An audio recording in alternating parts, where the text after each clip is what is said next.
ধীরে ঢেল দিয়ে তাড়াতাড়ি কর।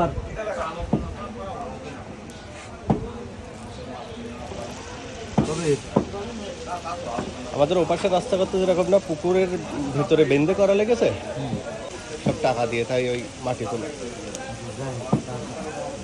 যাচ্ছে। ওই যে গরু গাড়িটারই এক ইটের রাস্তা হয়।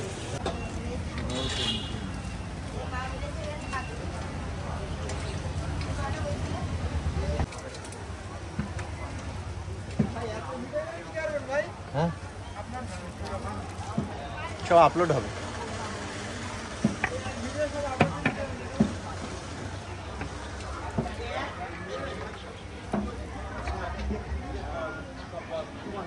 নিজের কাছে বিশাল বাংলা।